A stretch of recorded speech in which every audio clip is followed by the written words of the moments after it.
Olá, muito boa noite para você. Decreto que obriga volta às aulas divide opiniões. Secretária de Educação de Patos de Minas quer esclarecer determinação. Será que salas sem distanciamento e com muitos jovens sem vacinas representa riscos? No NTV News de hoje, a gente conversa com um especialista e responde. E mais, você vai ver também. Patos de Minas vai receber quase 48 milhões de reais de repasses atrasados do Estado com o município para a área da saúde. Parque Ecológico do Jardim Paulistano vira depósito de lixo. O desespero de uma família para encontrar idoso desaparecido há 1 ano e 8 meses em Patos de Minas. Primeira onça a passar por cirurgia de catarata segue em recuperação em Patos de Minas para depois voltar ao habitat. Covid-19. As histórias ainda emocionam e merecem ser contadas. Acusado de tentativa de homicídio ocorrido há 8 anos, senta no banco dos réus, mas é absolvido por falta de provas. Quase 1 ano e meio depois, obra de alargamento da Avenida Brasil ainda não foi finalizada. Tem ainda a análise da notícia e muito mais informações a partir de agora no NTV News.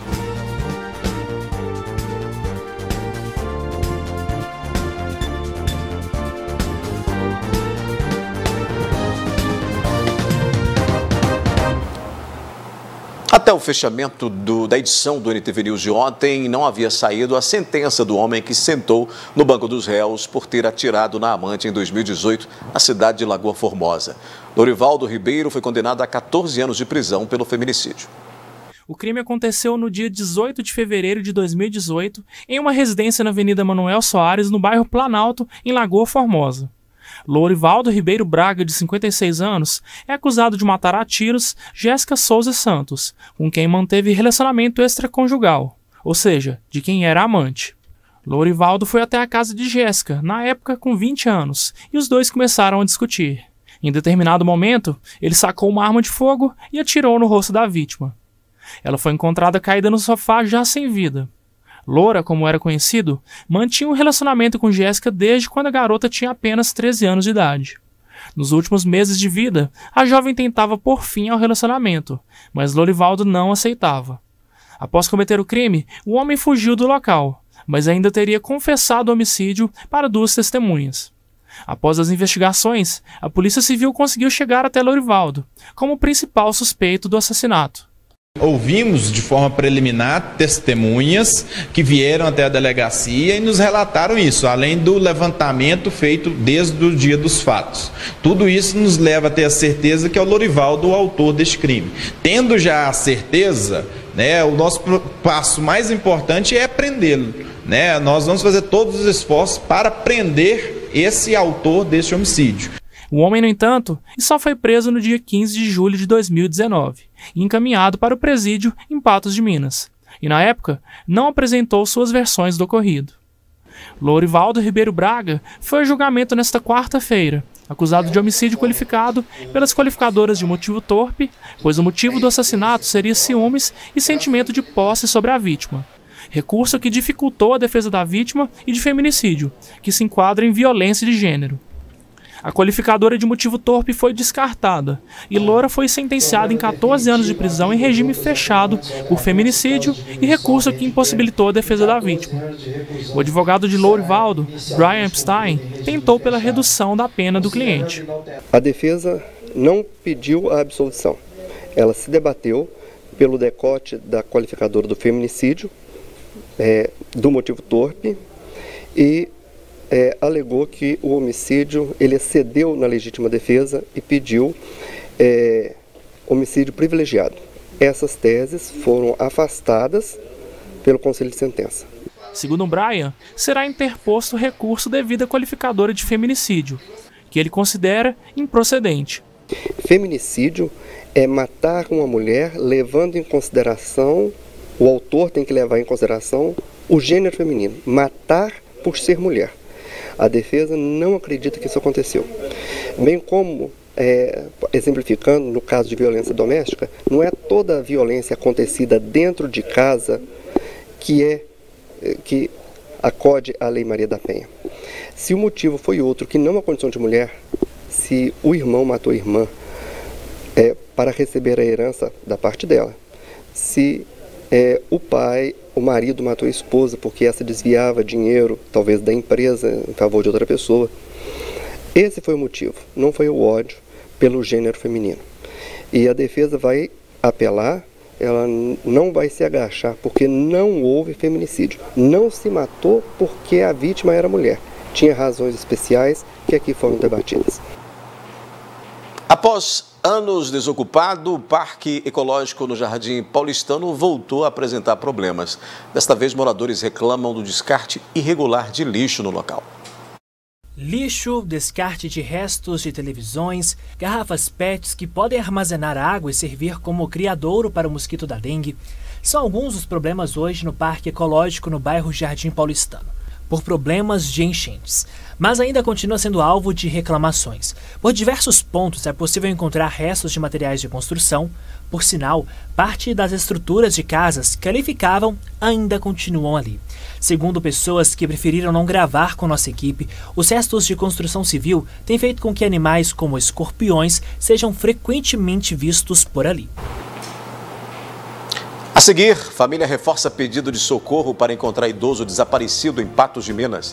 E quase 1 ano e meio depois, obra de alargamento da Avenida Brasil ainda não foi finalizada. Agora a gente mostra o apelo de uma filha que busca há 1 ano e 8 meses informações sobre o paradeiro do pai. Jaques desapareceu em fevereiro do ano passado e até agora nenhuma notícia para o desespero da família. Jaques Caixeta de Queiroz, de 82 anos, está desaparecido desde o dia 24 de fevereiro de 2020. Ele morava na rua Duque de Caxias, bairro Várzea, em Patos de Minas. A filha, Beatriz, conta que o idoso saiu de casa numa segunda-feira e não retornou. As buscas foram incansáveis. A mulher pediu a ajuda de conhecidos, espalhou cartazes, procurou a polícia, mas nenhuma informação que desse a certeza do paradeiro do pai. Em maio de 2020, Beatriz chegou a gravar com a nossa equipe para pedir ajuda e tentar descobrir o que havia acontecido com o pai. É uma sensação de impotência terrível. Fica aquela coisa, o que será que aconteceu com meu pai? Será que ele está vivo? Será que ele está morto? Será que alguém matou? O que foi que aconteceu aí? É um suspense. 1 ano e 8 meses depois, e Beatriz ainda não teve nenhuma notícia do paradeiro do pai. Ela conta que a polícia conversou com conhecidos do senhor Jaques, que disseram que ele poderia ter tirado a própria vida no Rio Paranaíba. Mas a filha não acredita que isso possa ter ocorrido. Eles deduziram que meu pai estaria deprimido e que provavelmente se suicidou se jogando no rio, que na época estava transbordando, estava muito cheio. Eu não acredito em momento nenhum que meu pai tenha se suicidado. Ele tinha muito amor pela vida e tinha muito amor pelas coisas dele. Ele não ia simplesmente se suicidar. Eu não acredito nessa hipótese. Mais uma vez, ela deixa o apelo à população, que se tiver qualquer informação que possa ajudá-la a encontrar o senhor Jaques, será de grande valia. O idoso usava aparelho auditivo, uma bengala metálica para caminhar e costumava vestir calça social, camisa xadrez, não se sabe exatamente qual a cor, e estava sempre de boné. Os telefones para contato são o 349-9301-0009 ou 34-3823-8738, que são os telefones da Beatriz. Na verdade, está todo mundo tocando a vida, porque, de certa forma, a gente já procurou em tudo que a gente podia, a gente fez tudo que pôde, mas eu não me conformo. Não consigo deixar isso para trás. E eu me sinto de mão atada e eu não posso fazer mais nada. O que eu posso fazer? Eu posso vir aqui e pedir, se alguém souber de alguma coisa, por pior que seja, que entre em contato, né? É a única coisa que eu ainda posso fazer. Você se lembra que a obra de alargamento da Avenida Brasil começou em julho de 2020? Pois é, todo esse tempo depois e ainda não foi concluída. Uma obra inacabada e marcada por polêmicas. Os trabalhos para o alargamento da Avenida Brasil começaram no dia 1º de julho de 2020. O prazo para entrega seria de 2 meses. O valor investido era mais de R$430 mil. Antes, os passeios tinham 6 metros cada um. Agora, apenas 2. Os outros 4 serão utilizados para a construção das novas pistas. No último ano, nós mostramos que a dona Helenita mora nesta avenida que fica no bairro Antônio Caixeta, bem próximo à Fátima Porto com a Avenida Brasil. No início da obra de alargamento da via pública, esse trecho perto da casa dela foi interditado, o que causou problemas. Tá lindo, com as janelas fechadas, a gente anda lá e os pés tá desse jeito para pior, ó. Dentro de casa. Lá tá horrores. Eu falei, eu não tô aguentando mais, essa poeira para mim faz mal.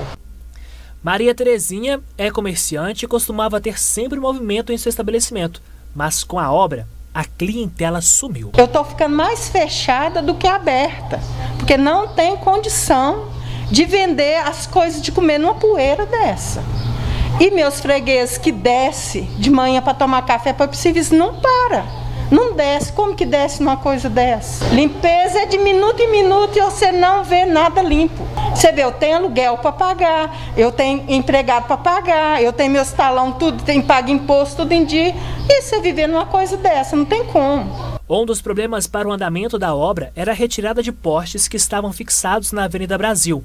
Para Paulo Henrique Fernandes Caixeta, secretário de Obras Públicas de Patos de Minas, o atraso da obra era justificado por problemas burocráticos deixados pela última gestão. O que a gente percebeu é que a obra estava paralisada, né, pela empresa, é uma empresa terceirizada. A obra tinha problemas de documentação, né, então nós fizemos todo esse levantamento. Reunimos com a empresa para ver o que realmente estava acontecendo. E aí nós decidimos, a prefeitura assumir aquela obra e fazer esse trabalho que está sendo feito lá agora, né? Que foi feito o cascalhamento, depois fizeram um asfalto e agora nós vamos fazer a pintura para dar a obra como entregue. Ainda naquele período, o secretário estipulou novo prazo para a conclusão da obra, em um período de 30 dias. Passados-se meses, os trabalhos de alargamento não foram concluídos. Procurada, a Prefeitura de Patos de Minas disse que a obra de alargamento da Avenida Brasil era um convênio com o BDMG, cujo valor somava R$ 430.634,50. A obra não foi concluída na gestão passada, tendo sido pagos aí R$ 223.752,15 pelos serviços executados. Dessa forma, este ano foi encerrado o contrato com a empresa terceirizada para o serviço. Ainda de acordo com a Prefeitura, os trabalhos que restam a ser feitos estavam previstos no projeto e devem ser retomados. A atual gestão já fez os estudos para abrir o processo licitatório, mas o retorno da obra deve acontecer somente no próximo ano, em 2022, devido ao período chuvoso que se aproxima. Ainda a Prefeitura de Patos de Minas aguarda a retirada de postes na Avenida Fátima Porto por parte da CEMIG. Com o tempo, o que já estava pronto começa a ceder, como este canteiro central na Avenida Brasil. Para quem trafega todos os dias nas vias, é preciso agilidade para a conclusão. Mas eu acho assim, dar fundo no corpo, melhorar aí, né? Primeiramente, pavimentação, né? Tem muito buraco, quando chove fica muito alagado, né? E sinalização, pintar as faixas, estão tudo apagadas, né? Eu acho que tem que melhorar ela sim, viu? Acabar. Demora demais, né? Tem que terminar assim, para melhorar o fluxo e... Porque se começou a obra tem que acabar, né? Não pode ficar na metade, né? Não pode, né? Na sequência aqui no News, a gente vai falar de futebol. E primeira onça a passar por cirurgia de catarata segue em recuperação em Patos de Minas para depois voltar ao habitat. Futebol. No Atlético, só sorrisos, né? O time confirmou a vaga na final da Copa do Brasil. O placar da vitória dessa quarta-feira não foi tão largo quanto o anterior, mas o técnico poupou jogadores e o Galo dominou a partida. No Atlético, o clima é de festa. Afinal, 5 anos depois, o time volta a disputar uma final da Copa do Brasil, a terceira vez na história. E para a semifinal contra o Fortaleza no Castelão, o técnico poupou os jogadores. Afinal, no jogo de ida, despachou o tricolor por 4-0 no Mineirão. E deu certo. E eu precisava dar essa equilibrada na equipe, dar uma rodada, minutagem a quem precisasse mais e dar uma descansada em quem não está no ideal, né? E nós conseguimos controlar o jogo, não tão expostos, não criando tantas oportunidades, principalmente na primeira etapa, mas sabendo jogar o jogo, né? E dentro da proposta que nós tivemos de montagem de equipe, uma equipe forte, nós soubemos fazer os gols, né, e sair com a vitória. O Galo venceu por 2-1. No primeiro tempo, o Fortaleza fez pressão, mas os alvinegros controlaram o ritmo do jogo. No segundo tempo, o Atlético criou mais oportunidades e mandou para dentro do gol com Diego Costa. No meio da etapa final, Hulk foi para o jogo, cobrou o pênalti e marcou. O camisa 7 agora é o artilheiro da Copa do Brasil. No finalzinho, último lance, Romarinho descontou. A bola desviou em Igor Rabelo e não deixou chances a Everson. A expectativa é de que a final fosse entre Atlético Mineiro e Flamengo. Mas os rubro-negros perderam por 3-0 para o Atlético Paranaense em pleno Maracanã. No primeiro jogo, já haviam empatado. Você não tem uma garantia de ir às finais. Toda a campanha que nós fizemos numa Libertadores, nós perdemos a classificação para o Palmeiras. Hoje o Flamengo perdeu a classificação para o Atlético Paranaense. Essas coisas acontecem, né? Essas coisas é do jogo. Os caras se preparam todos, também tem qualidade. O foco agora se volta ao Brasileirão. Sábado tem jogo decisivo e contra o Flamengo. A gente está na dianteira, mas como eu falei outro dia, não dá para se iludir. Cada jogo uma decisão. Sábado é outro jogo decisivo.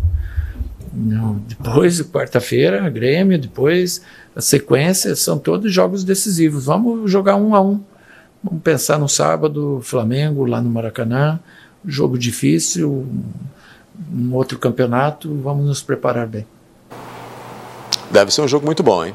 O duelo do Atlético contra o Flamengo pelo Brasileirão está marcado aí para o sábado, né? Para esse sábado, às 7 da noite, no Maracanã. Já os jogos da decisão da Copa do Brasil serão em 8 e 12 de dezembro. E essa vaga na final do torneio rendeu cerca de 23 milhões de reais ao Galo. E se faturar a Copa, ganha mais 71 milhões. Bom, né? Hoje tem jogo do Cruzeiro pela Série B do Brasileirão. Enfrenta o Remo do Mineirão às 9h30 da noite e a Raposa precisa vencer para não correr tanto risco assim de ser rebaixado ou ir parar na zona de rebaixamento aí nessa reta final do Campeonato Brasileiro. Para você ver, né, a diferença de um que briga por título e do outro que está na Série B numa situação bem complicada. Os rivais mineiros realmente estão aí em lados bastante opostos, literalmente opostos aí nesses campeonatos, nessas competições e nas situações, inclusive financeiras, de cada um deles. A gente muda de assunto. O Instituto Estadual de Florestas realizou a primeira cirurgia de catarata no Brasil em uma onça parda. O procedimento ocorreu em parceria com o Hospital Veterinário da Universidade de Uberaba e o animal foi recebido no Centro de Triagem e Reabilitação de Animais Silvestres em Patos de Minas, ainda filhote, e desenvolveu um quadro com apenas 3 meses de vida. Kiara, conforme foi apelidada pelos profissionais do CETRAS, tem 11 meses e pesa 31 quilos. Ela chegou ao Centro de Triagem e Reabilitação de Patos de Minas em dezembro de 2020, com idade estimada de 12 a 15 dias de vida e com quadro neurológico de convulsões, além de sintomas de trauma. E desde os 3 meses de idade, começou a apresentar sequelas que acreditava-se serem decorrência de trauma na cabeça, com quadro de catarata bilateral, ou seja, nas 2 vistas. Mas os últimos exames apontaram que o caso era genético e precisaria de cirurgia. Até então a gente achava que a catarata que ela apresentou após alguns meses era de origem traumática, né, por conta de um trauma. Mas nos exames pré-cirúrgicos, que a gente realizou realmente assim, prévio à cirurgia, a gente identificou que na verdade essa catarata era de origem congênita, que significa que ela é genética, né, desde filhote. Não mudou nada no procedimento cirúrgico em si, a gente seguiu o mesmo procedimento e agora a gente vai acompanhar ela na recuperação para ter certeza que a cirurgia realmente foi um sucesso. Esta foi a primeira cirurgia de catarata em onça feita no Brasil. Kiara foi para Uberaba realizar o procedimento e se recupera no CETRAS em Patos de Minas. Agora, no pós-cirúrgico, ela passa por uso de colírios por algumas semanas e depois passará por novas avaliações. Mas a expectativa é que ela consiga se recuperar em um período de 2 a 3 meses. Ela está evoluindo muito positivamente, então a gente acredita que esse processo de recuperação vai ser em torno de 2 meses a 3 meses, para a gente garantir que realmente ela não precisa fazer mais nenhum procedimento a nível ocular. A gente sabe que essa recuperação visual ela vai acontecer nos primeiros dias e vai evoluindo até o 10º dia, mais ou menos. No segundo dia pós-cirúrgico, a gente já notou uma melhora da condição visual dela através de comportamentos diferentes, ela mais ativa dentro do recinto, seguindo objetos. Então a gente está bem confiante que realmente a recuperação visual vai ser completa. Após a recuperação da visão do pós-cirúrgico, Kiara deve iniciar um processo de reabilitação, uma recuperação comportamental, para que ela seja posteriormente devolvida ao seu habitat natural. Se tudo ocorrer bem com a evolução da cirurgia dela, a gente planeja colocá-la num recinto maior, mais isolado, que não tenha contato com seres humanos, para justamente fazer essa parte de reabilitação. E se tudo ocorrer bem, a nossa expectativa é colocar um rádio colar, que é um transmissor, para a gente poder acompanhar ela na pós-soltura, para a gente garantir que realmente esse animal está vivendo bem em vida livre novamente. Na sequência aqui no NTV News tem a análise da notícia. Decreto que obriga volta às aulas divide opiniões. Secretária de Educação quer esclarecer a determinação. Será que salas sem distanciamento e com muitos jovens sem vacinas representa riscos? Pois é, daqui a pouco um especialista responde. E Patos de Minas vai receber quase 48 milhões de reais de repasses atrasados do Estado com o município para a área da saúde. O governo de Minas Gerais se comprometeu a pagar aos municípios 6 bilhões e 700 milhões de reais de repasse de verbas atrasadas. A assinatura do acordo entre o governador Romeu Zema e representantes da Associação Mineira de Municípios aconteceu nesta quinta-feira na sede do Ministério Público em Belo Horizonte. Patos de Minas vai receber um total de quase 48 milhões de reais. Os valores de 6 bilhões e 700 milhões de reais de repasses da saúde em atrasos com municípios e instituições estavam previstos nos orçamentos do governo do estado entre 2009 e 2020, mas não haviam sido quitados. O acordo entre Romeu Zema e a Associação Mineira de Municípios prevê pagamento desse montante em 98 parcelas, sendo 400 milhões até dezembro de 2021, 400 milhões no primeiro semestre de 2022 e o residual em 96 parcelas mensais e consecutivas a partir de outubro de 2022. Patos de Minas, por exemplo, vai receber quase 2 milhões 840 mil reais na primeira parcela. Na segunda, esse mesmo valor e outras 96 de pouco mais de 440 mil reais. Pois é, para o presidente da Associação Mineira de Municípios, Gilvan Lacerda, esse dinheiro vai permitir a estruturação da saúde básica e, consequentemente, melhorar a qualidade do atendimento à população. E que assim seja, né? Porque Patos de Minas, por exemplo, precisa e com urgência de melhorias na saúde e quase 48 milhões de reais é dinheiro suficiente para uma excelente reestruturação. Assunto para a gente abrir a análise da notícia de hoje com a participação da jornalista Ludmila Bahia, dividindo tela comigo. Boa noite, Ludmila.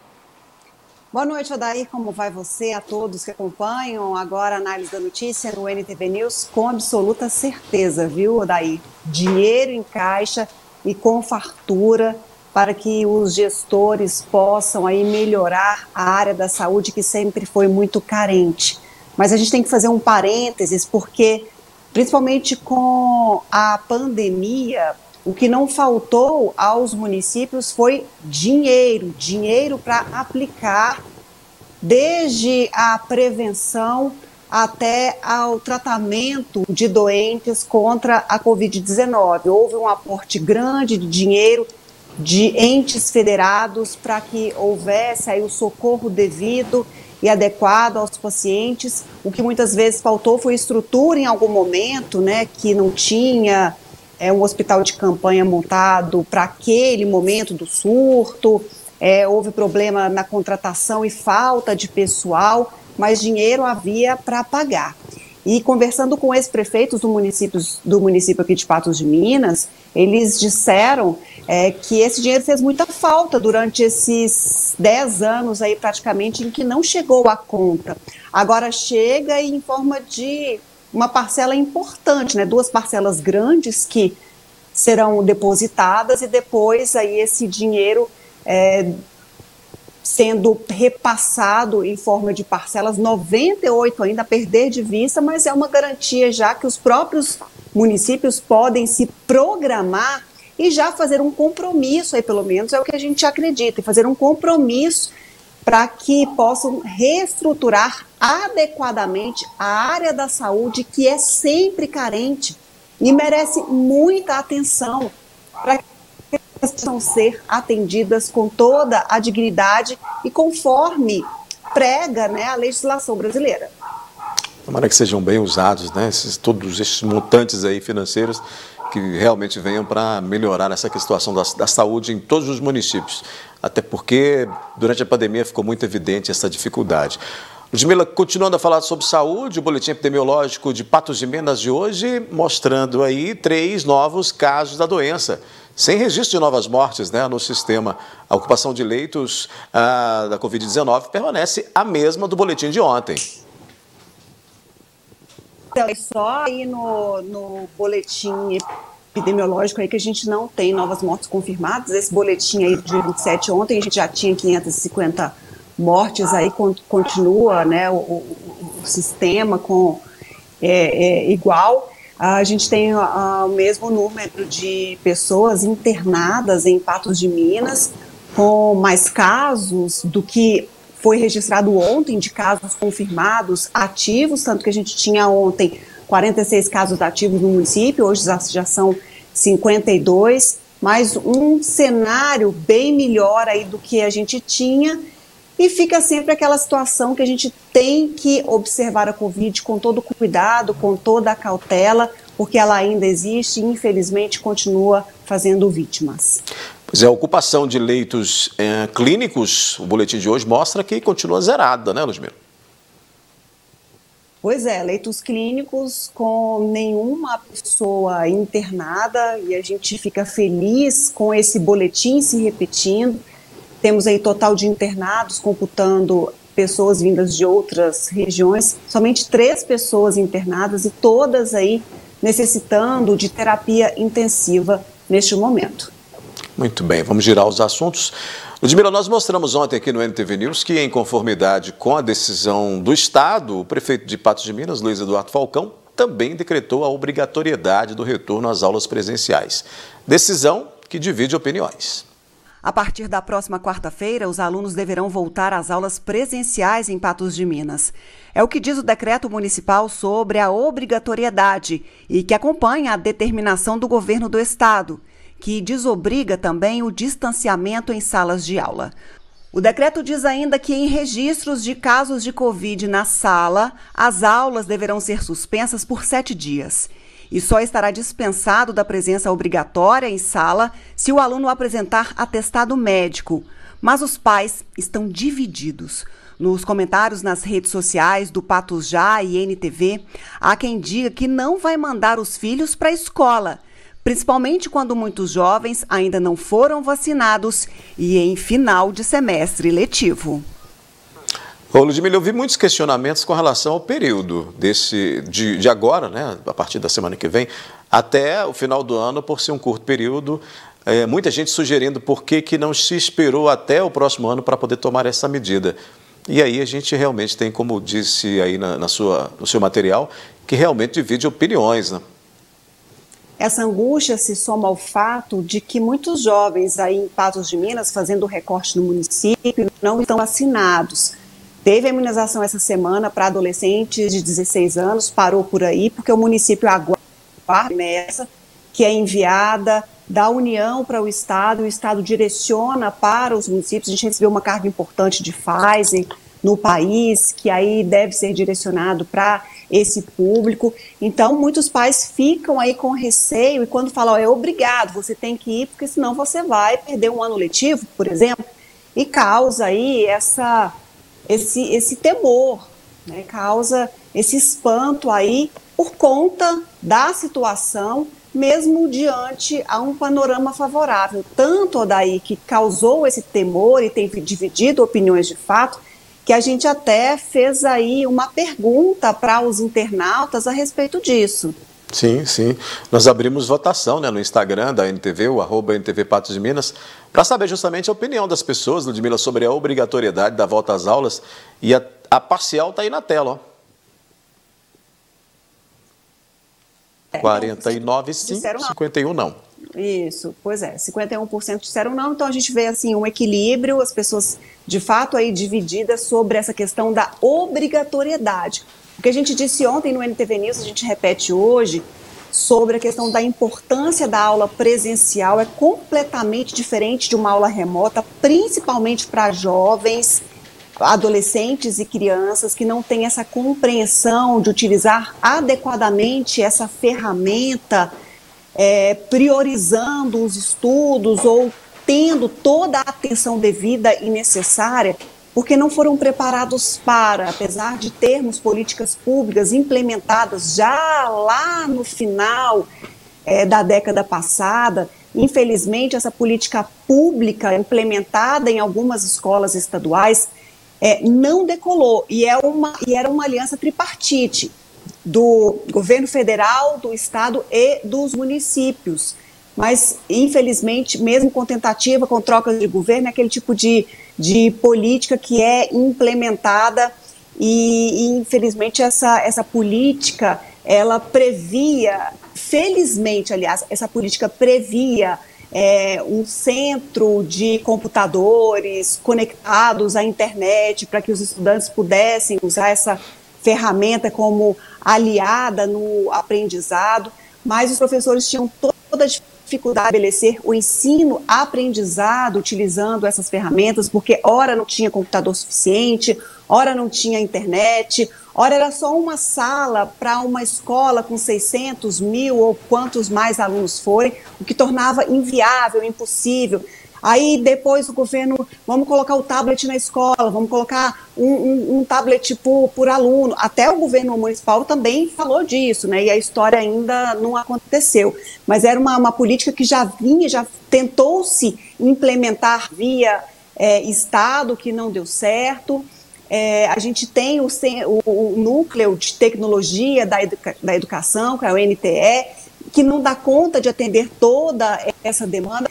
Então, essa política que poderia ter sido implementada com sucesso lá atrás, ter sido testada, e agora, justamente num momento crucial, ter dado tudo certo, infelizmente, aí sim a palavra infelizmente, não deu certo, e os estudantes tiveram toda a dificuldade de acompanhar tudo isso à distância, e os professores se desdobraram sobremaneira para articularem essas aulas, e foi do dia para a noite, tudo acontecendo junto, carro andando, trocando pneu, fazendo direção, test drive, e a gente viu que os prejuízos de fato são enormes. Então fica essa questão, tem que voltar, mas será que está seguro mesmo para voltar?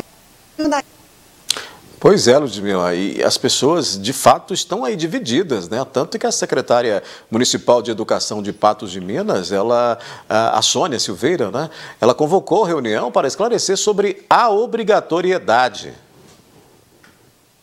Pois é, ela quer explicar aí para os diretores de escolas, para coordenadoras do CEMEI, por que dessa volta, como será, até porque, Odair, seguindo o que foi determinado pelo Estado, porque Patos de Minas só alinhou ao que o Estado já tinha dito, né? A Secretaria de Estado da Educação já havia sinalizado no final da semana passada para essa obrigatoriedade.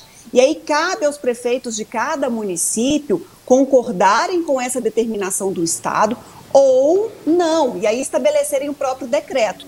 Mas em Patos de Minas o prefeito endossou o que o Estado disse, vamos voltar, se está tudo certo, indicadores positivos, casos diminuindo, leitos aí à disposição para tratarmos os doentes, ocupação zero, então vamos voltar. A gente está numa situação confortável e devido aos prejuízos a gente quer mitigar tudo isso. Acontece que gerou aí uma confusão danada, porque nessa própria determinação do Estado prevê que não tenha-se o distanciamento, que caia por terra essa medida de segurança. E aí fica a antena dos pais mais ligadas ainda de como que vai ser isso tudo, né? Os encontros em ambientes comuns, mas lá na determinação também fala, os estudantes devem continuar com as medidas de segurança, o uso de máscaras, lavação das mãos e tudo mais. Resta saber se os professores vão dar conta de acompanhar tudo isso. E aos pais, o questionamento, de fato, esses estudantes podem retornar com toda a segurança que necessitam? Pois é, muitos pais, né, Ludmila, a gente percebe, temem que a falta de proteção de vacina contra a Covid, né, coloca aí os estudantes em risco. E sobre esse e outros assuntos nós conversamos agora, vamos conversar ao vivo com o cientista e pesquisador da Fiocruz, Gabriel Fernandes, que divide tela conosco aqui no NTV News. Boa noite, Gabriel. Afinal, voltar 100% dos estudantes para a sala de aula sem distanciamento e muitos ainda sem vacinas, mesmo com indicadores positivos da Covid, representa problema? Boa noite, Odair. Boa noite, Ludmila. O problema não é voltar para a escola, né? O problema é abrir mão de algumas medidas preventivas. Então, quando a gente abre mão do distanciamento, quando a gente abre mão, já tem alguns governadores que já estão querendo abrir mão de máscara, que a gente já está começando a aglomerar mais. O problema é esse, né? Então, o problema não é a sala de aula. O problema é o comportamento, né? Então, tem alguns estudos que mostram que a dispersão do SARS-CoV-2 em uma comunidade, só 4% vem de casos que começaram em uma escola. Mas isso em condições em que as pessoas estão tomando todos os cuidados, né? Então, a gente tem uma transmissão comunitária, né? A transmissão na escola obedece uma transmissão comunitária e hoje Patos de Minas está em uma situação muito boa.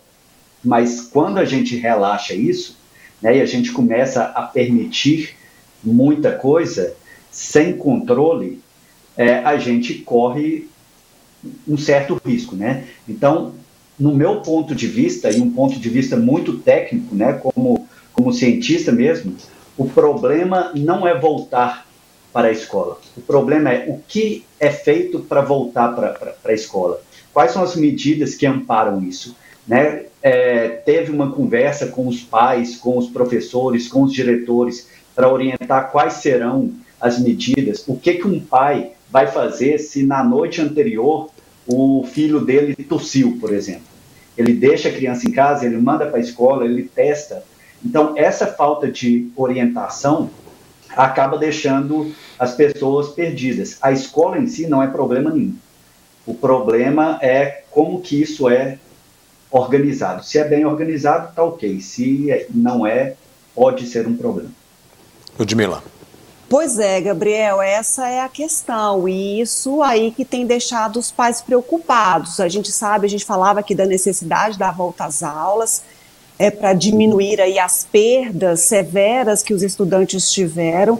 Entretanto, o que chama atenção também, e aí deixa os pais temerosos, é que em muitas cidades esses jovens já foram imunizados, mas não é o caso, por exemplo, de Patos de Minas, que parou ali em 16 anos com a aplicação da primeira dose nesta semana, né? Depende aí dos entes ou do governo federal especificamente para a sequência dessa vacinação. E você toca numa questão aí sobre a flexibilização no uso de máscaras. Alguns estados já se preparam para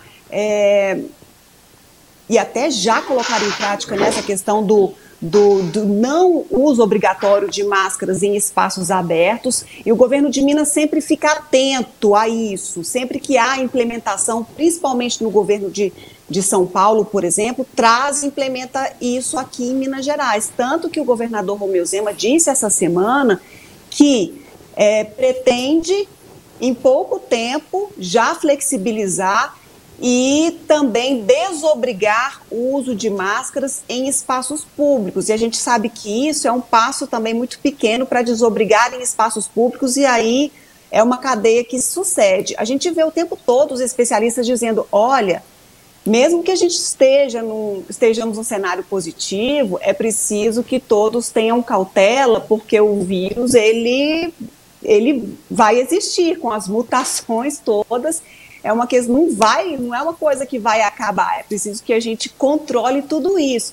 Então, como é que você vê todas essas questões, Gabriel? A gente deve, de fato, ficar preocupado ou isso é excesso de zelo? Olha, como dizia minha avó, cuidado demais nunca faz mal, né? Então, eu entendo que alguns estados, alguns governos estão tomando essas medidas até mesmo como uma questão um pouco meio populista, né? Vamos fazer o que o povo quer, que todo mundo fica feliz. Mas só que isso demanda uma educação do povo, né? O povo tem que ter uma certa consciência de que, mesmo que eu não seja obrigado a utilizar a máscara, faz bem eu ter um certo discernimento de que alguns lugares pedem o uso da máscara, né? Se a gente fizer uma analogia do SARS-CoV ao HIV, por exemplo, a máscara, ela é uma camada de proteção para o SARS-CoV, assim como o preservativo é uma camada de proteção para o HIV, né? O fato de não ser obrigado a usar preservativo quer dizer que você vai fazer tudo que você quiser sem tomar nenhum cuidado? Então a gente pede que, mesmo sem a obrigação, que as pessoas tenham essa consciência e a educação social mesmo de cuidar um dos outros, né? E que quando couber, quando você estiver em um ambiente totalmente aberto, sem pessoas por perto, você estiver andando na rua vazia, não tem problema nenhum, pode tirar a máscara. Mas que as pessoas tenham essa consciência de que alguns locais pedem.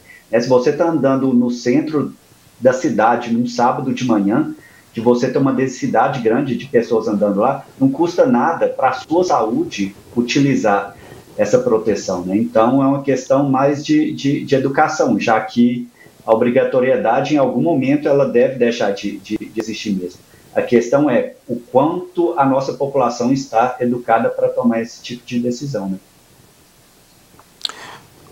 Gabriel, você hoje lendo sobre os boletins semanais da Fiocruz, e me chamou a atenção que é um alerta, né? Um alerta para o reaparecimento de outros vírus respiratórios, já que a gente está citando aí estudantes, crianças e adolescentes, né?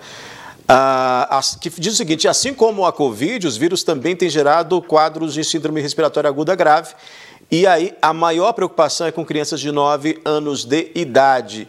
Esse é outro fator também que impacta nessa situação de a gente ter mais crianças dispostas, próximas, né? Ao longo de toda a história, né, as escolas sempre foram um grande ponto de disseminação de doenças, principalmente virais, né? Então, isso foi diminuindo a partir de um momento, né, aqui no Brasil, por exemplo, que a gente tinha uma campanha de vacinação, um calendário de vacinação infantil. Com isso, deu uma controlada nesse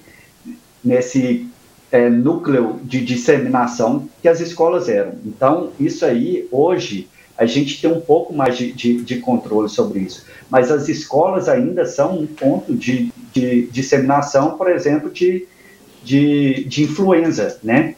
Então, né, desde quando eu estava no colégio, a gente lembra que quando alguém estava gripado na sala, a gente passava para diversos coleguinhas e eles levavam para casa e tudo mais, né? Então, existe essa preocupação. E isso acontecia sempre obedecendo uma frequência sazonal, né? Então, a gente tinha aquele período do inverno em que as pessoas ficavam fechadas dentro da sala de aula, porque estava frio lá fora, e aí disseminava mais fácil, né? Então, a escola sempre foi isso. Isso não é uma coisa de agora. E o que a gente vê é que, com a volta das aulas, voltam a transitar essas doenças também. Então, não é nada fora do esperado, não. É o fluxo normal da coisa mesmo. Daí a necessidade de a gente manter esse uso de máscara, né, sem abandonarmos, por favor, né, essa novidade ou esse novo normal que é essa proteção facial. Gabriel, muito obrigado por sua participação conosco aqui no NTV News. De nada, à disposição. Obrigada. A gente faz uma parada rápida aqui, Ludmila. Na sequência, a gente volta trazendo mais assuntos na análise da notícia.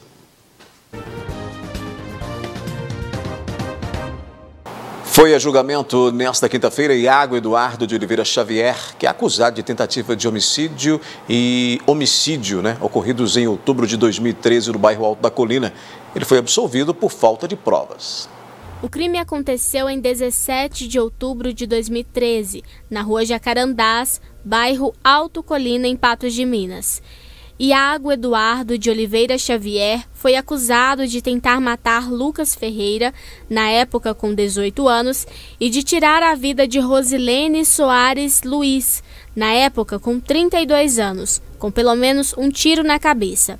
A motivação seria por acerto de contas por drogas. A princípio, nós viemos verificar uma situação de alguns menores que estavam apedrejando a escola. A uma esquina aqui do fato, nós escutamos os disparos e já deslocamos aqui para possivelmente onde estaria ocorrendo o homicídio. Nós já deparamos com os autores evadindo, havia um carro dando fuga para eles na última rua próxima aqui. E, segundo consta, a vítima do disparo fatal não era o alvo desses suspeitos. Na época, Iago teria sido reconhecido por testemunhas como suspeito de participação no crime. Entre 2015 e 2016, ele já havia sido julgado pelo ocorrido e absolvido, mas a acusação na época recorreu da decisão. Ele já tinha sido julgado uma vez, o crime é de 2013, ele foi julgado uma vez em 2015 ou 2016, e tinha sido absolvido. Só que a acusação na época recorreu para o tribunal e o tribunal anulou o julgamento por causa da quebra da incomunicabilidade dos jurados, ou seja, um dos jurados fez uma pergunta que revelou a sua intenção de julgamento. Então o tribunal anulou o julgamento e hoje foi realizado outro julgamento sobre o mesmo fato. Iago Eduardo estava sendo acusado por homicídio pelas qualificadoras de motivo fútil e recurso que dificultou a defesa da vítima, por tentativa de homicídio pelas qualificadoras de motivo torpe e recurso que dificultou a defesa da vítima, ambos incluídos no Código Penal, e ainda por corrupção de menor, conforme consta no Estatuto da Criança e do Adolescente. O Conselho de Sentença entendeu que não houve provas suficientes para sustentar a denúncia e absolveu o réu das acusações.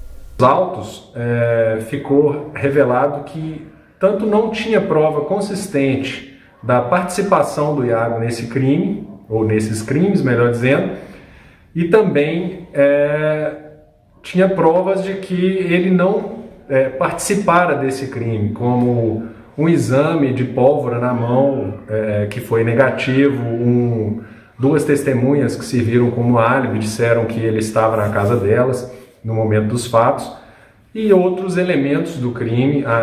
As próprias vítimas, a vítima que sobreviveu disse que ele não tinha participação, que não pôde reconhecê-lo no momento do crime.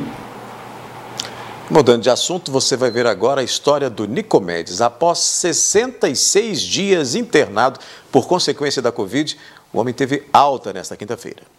Nicomedes Rodrigues Rosa, de 44 anos de idade, ficou internado durante 66 dias em um hospital particular de Patos de Minas devido à Covid-19 e suas complicações. A gente fica muito apreensivo, né? Assim, porque a gente é uma família muito unida, a gente tem muito amor um pelo outro, assim, a gente já perdeu pai e mãe, né, muito difícil, mas graças a Deus a gente é uma família bem unida, então a gente ficou bem baqueado, na verdade, sabe?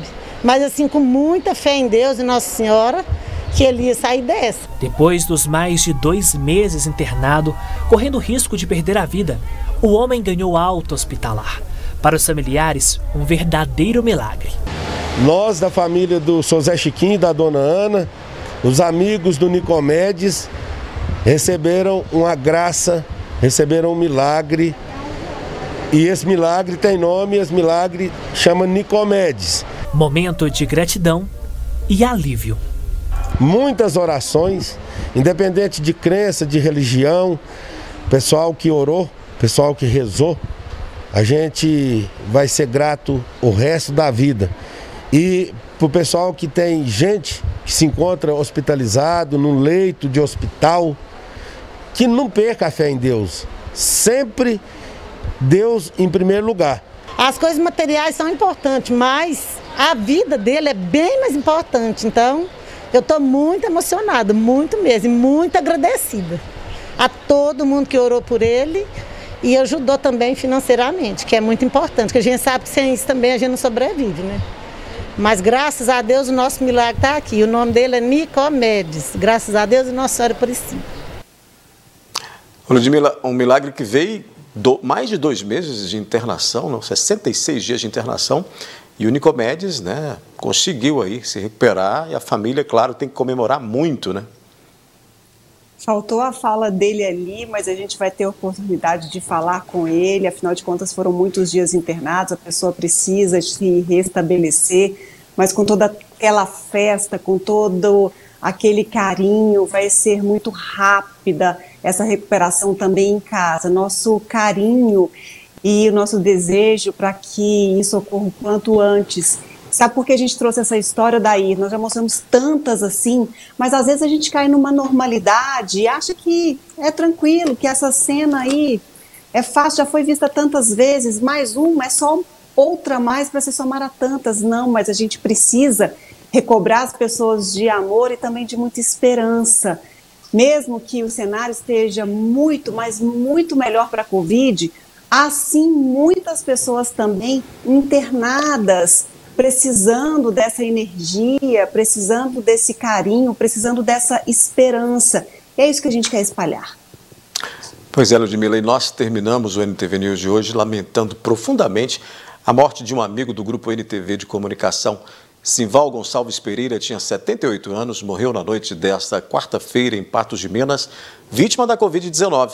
Deixou a esposa, 3 filhos, netos e muitos amigos que o admiravam pela grandeza que era. Dedicou a vida à telecomunicação, era um apaixonado por essa área, participou da fundação da NTV.